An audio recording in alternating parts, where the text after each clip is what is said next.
અમદાવાદ અને સુરતની સોસાયટીઓમાં ઉડી લાકડીઓ। મારામારી અને ધીંગાણાના આ દ્રશ્યો છે અમદાવાદના પાલડી વિસ્તારમાં આવેલા પેટ્રોલ પંપ પર બે યુવકોની કેટલાક લોકોએ ધોલાઈ કરી હતી। દ્રશ્યોમાં જોઈ શકાય છે કે પાલડી વિસ્તારમાં પેટ્રોલ પંપ પર બે જૂથ વચ્ચે ધીંગાણું થઈ રહ્યું। ધોળા દિવસે કાયદાનો ડર વગર યુવાનો ઝઘડી રહ્યા છે, મારામારી થઈ રહી છે, જાણે બોક્સિંગની રિંગમાં ઉતર્યા હોય તેમ સામસામે મુક્કામારી કરી રહ્યા છે। તો બીજી બાજુ એક યુવાને 3-4 લોકો પકડી માર મારી રહ્યા છે। ટીકાપાટુનો માર મારી અદમુઓ કરી નાખ્યો। મારામારીના પગલે પેટ્રોલ પંપ પર નાસભાગ મચી ગઈ।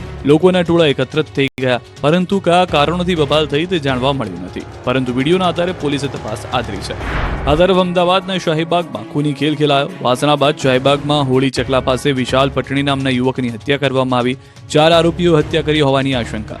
બીજી બાજુ સુરતના ડિંડોલીની એક સોસાયટીમાં લાકડીઓ ઉડી 2 થી 3 વ્યક્તિને 10 જેટલા લોકો ધોકા લઈને ઢોર માર માર્યો। ડિંડોલીના અંબિકા ટાઉનશીપમાં કોઈ બાબતે બબાલ થઈ હતી।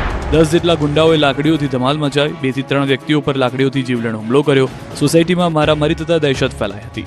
સુરત જેવા જ દ્રશ્યો સામે આવ્યા નવસારીથી। નવસારીના જલાલપુરમાં માથાભારે શખ્સોએ આતંક મચાવ્યો। એરુ ગામમાં પતિ પત્ની પર કેટલાક લોકોએ હુમલો કર્યો। દંપતી પર લાકડીને લાકડાના ફટકા મારતા દ્રશ્યો કેમેરામાં કેદ થયા।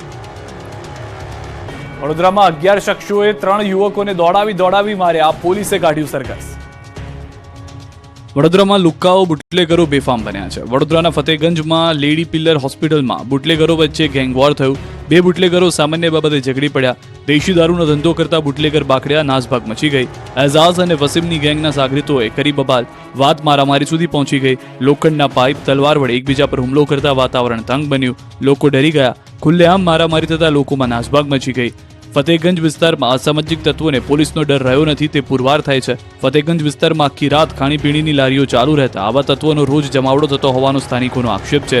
ત્યારે હવે આ વિસ્તારમાં માહોલ બગડતા તત્વોને પોલીસે સીધા કરવા જરૂરી બન્યા છે। રાજકોટમાં સ્ટંટબાજો બન્યા બેફામ। ઊભા બાઇક ચલાવી રોડને લીધો બાનમાં। ઊભા બાઇક ચલાવી સ્ટન્ટ કરી રાજકોટના